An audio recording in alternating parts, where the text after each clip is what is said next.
Picture this. You're standing in a cemetery, middle of the afternoon, bright sunlight, and you're digging up your best friend's grave with a shovel. That's not a horror movie. That's just a Tuesday for Leonard Mitchell. And trust me, that's not even the craziest thing he did. Let me take you back. Back to Tingen City. Back to the day everything ended. Klein Moretti and Captain Dunsmith just saved an entire city from being destroyed by an evil god. They stopped the true creator's spawn from being born. Thousands of lives saved. But Klein and Dunn, they didn't make it. And Leonard Mitchell, he completely shattered. Now, the church tried to fix him. They performed their healing rituals. They did everything they could. But when Leonard walked out of that hospital room, something in him had broken that magic couldn't heal. His face stayed pale, ghost white. His eyes were empty, like someone had reached inside and turned off all the lights. The other Nighthawks held meetings. They argued about the sealed artifacts. They debated what to do with Klein's leftover Beyonder characteristics. Important stuff, right? Leonard sat in the corner, silent, staring at nothing. Captain Dunn's replacement tried to help, handed him a recovery potion. Leonard didn't even look at it, just sat there. The world kept spinning around him, but Leonard had stopped moving. He'd checked out completely. Then came the part that destroyed him even more. Leonard had to visit Klein's family.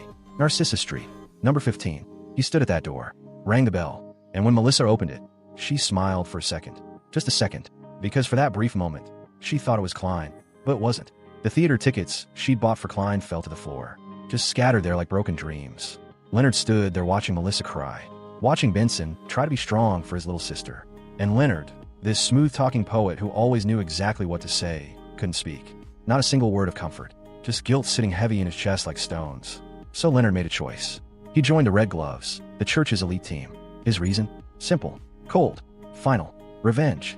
He was going to hunt down in Sangwell, the man behind it all, the man with that cursed quill, sealed artifact 008, who orchestrated everything. Months passed. Leonard became a Red Glove in Backlund, the capital city, investigating cases, hunting criminals. But something weird started happening. Bodies kept turning up with tarot cards scattered around them. A mysterious organization that seemed to worship someone called the Fool. And then Leonard started noticing something impossible. This detective, Sherlock Moriarty, this crazy adventurer everyone feared, Gehrman Sparrow. They looked familiar. Too familiar. They looked like Klein Moretti. So Leonard did what any completely rational, totally sane person would do. He traveled back to Tingen City, walked into Raphael Cemetery, in broad daylight, and started digging up Klein's grave, with a shovel, in front of other people. Let that sink in for a second. This is a Red Glove, an elite church investigator, digging up a grave, in the middle of the afternoon. And when that coffin lid came off and he saw it was empty, Leonard didn't panic. He didn't freak out. He just let out this huge sigh of relief, like he'd been holding his breath for months. Now here's the thing. In the romantic novels of that era, digging up someone's grave is what the male lead does for the female lead. That's the level of devotion we're talking about. The kind of love that makes you grab a shovel and commit what's technically a crime. But Leonard did it for his colleague, his partner, his friend. Klein eventually revealed himself. Well, sort of. He was pretending to be this wealthy businessman, Dwayne Dantes. And he convinced Leonard that Klein Moretti had been resurrected by the Fool and was now working as a believer. Leonard and Klein worked together. They hunted down in Sangwell, finally got their revenge. Justice served. And then Klein invited Leonard to join this mysterious organization, the Tarot Club. Now this is where Leonard's brain just stopped working. He joined the Tarot Club and picked the code name, the Star. And here's a funny detail the novel sneaks in. When Leonard drew his tarot card to pick his name, the entire deck was mysteriously full of star cards. Every single one. Klein had a sense of humor. But listen to what Leonard did during that first meeting. He didn't ask about the rules. He didn't ask about the other members. He didn't ask about how any of this worked. Every single question was about Klein. Where is he? Is he okay? When can I see him? Can I talk to him? The Tarot Club isn't a fan meeting, Leonard. They don't sell merchandise. There's no meet and greet. But he didn't care. Here's something most people miss when they read the novel. Throughout the entire story, Leonard said Klein's name more than anyone else. By a landslide. He couldn't stop saying it. Klein would know what to do. Klein would have figured this out.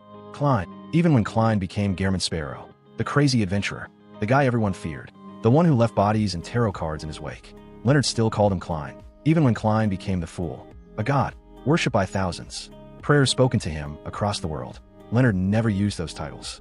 Not once. Not the Fool. Not Lord of Mysteries.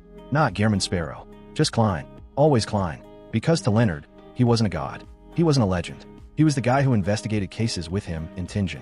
The guy who complained about Captain Dunn being too careful and wordy. The guy who shared a piece of black rye bread with him on a street corner because neither of them had much money. He was just Klein Moretti, the person behind all those titles. Later in the story, Klein's humanity started fading. The god part of him was taking over. To fight the celestial worthy and save the world, Klein had to fall into a deep sleep, possibly forever. Everyone else kept asking the same question. When will the fool wake up? When will the Lord of Mysteries return?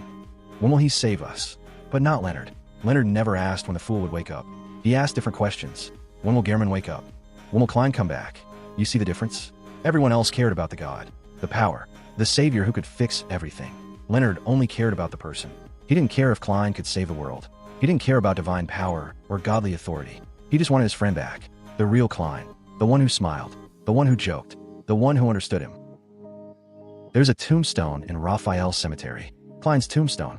Even though his body was never in that grave. It reads, the best elder brother. The best younger brother. The best colleague. Leonard once joked about their relationship. He said, in adventure novels, this is called two protagonists meeting. The wheels of history begin to turn. And he was right. Klein and Leonard didn't have that many scenes together in the story. They weren't always side by side, but everyone who read it could feel it. That invisible bond.